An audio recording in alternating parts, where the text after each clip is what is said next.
Hey, Washington. A lot of people have been contacting me about the new rent control. Rent control is supposed to be against the Constitution of Washington, but here we are. Governor just signed on Wednesday. Our office just had an emergency session or update session, whatever you want to call it, to figure out what it means and what's going on. And basically, conversations were had, and we were figuring out how to navigate the new oppressive structure of it. It's very, very misguided. And here's how I know this already. In anticipation of this coming up, my experience, and we manage over 4,000 rental units in Washington, my experience is that landlords and housing providers are contacting me in a panic, asking us to raise prices. And I know this is across the board.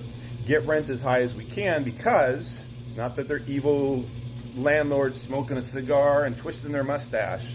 Here's what actually happens. When you put rent control in place, you put pressure on the landlord to be able to keep up with the cost of repairs, the cost of insurance, the cost of taxes, the cost of utilities. Everything goes up because we have a bad monetary policy nationally. So here's what happens. Right now, in the rental market, it is absolutely on fire. There's desperation. Tenants are applying before they even see a place because they're worried they're not going to get it. What often happens, well, actually, there's no example where rent control does what it's supposedly supposed to do. New York has rent control. Didn't work. San Francisco didn't work. It just does not work because you artificially cut supply and the market finds a way. So, already, rents have jumped up, supply has gone down, and tenants are panicked. At least that's my experience in the marketplace. Now, here's the other issue. It's going to make compliance more expensive and laborious, which makes property management more expensive. When property management gets more expensive, guess what? That expense has to be passed on to the tenants. So this is bad in so many ways. The other thing, too, we were talking about our office, is everything, or most everything, that we communicate with a tenant now has to be certified mail and posted on their door. You know, if you're just having a simple correspondence with somebody, you should not have to post it on their door. And a lot of tenants do not like us coming up unannounced to post notices on their door unless we have to. So guess what, everybody? That frequency goes way up. You got to pay somebody to to work up the form. You got to get in the car. You got to drive over there. You got to post it. Then you got to You got to sign and fill out a declaration of service. I mean, only government can come up with this kind of BS. The other problem I see is this pushes small-time operators out of the market. No moms and pods. There's just no way that they can be compliant with this kind of stuff.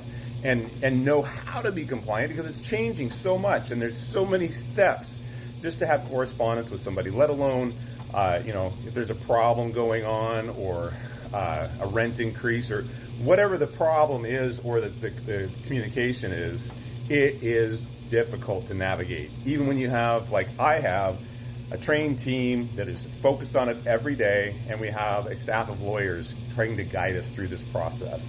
So, my point being, rent control doesn't work. It never has.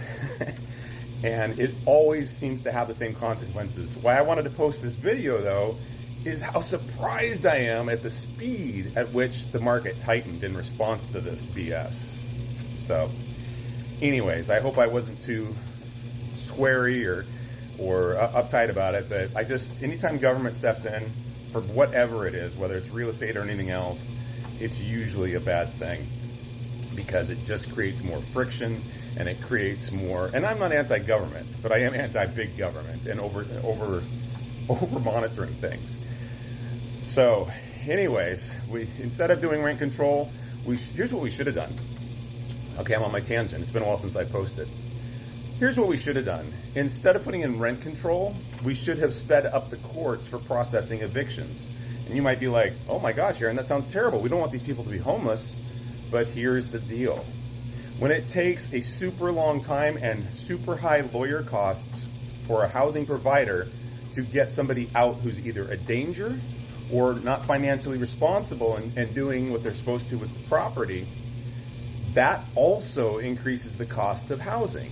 So the standards for what you rent to or who you rent to have to go up, and what you charge has to go up. This is all common sense, guys. It's all common sense. But when you get the politicians up there and they're trying to get votes and they're trying to, make their constituents think, oh, they're really pulling for us, in the short term, it sounds good. Usually 2, 3, 4, 5, 10 years later, it starts to show up. But in this case, the evidence is clear. The market is speaking, and the opposite effect, again, is what's happening. If you guys have any property management questions, like I said, people are reaching out to me all the time. Feel free to contact me. I'll help in any way that I can, or get you in the direction of the right legal services if it's something of that nature. So, all right, you guys, stay strong, stay prosperous.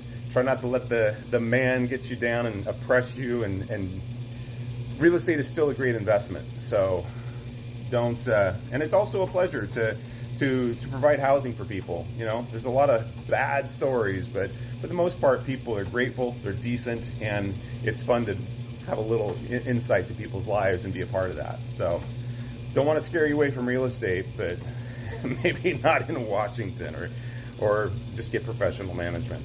All right. Appreciate you guys. Stay strong, and let's be careful out there.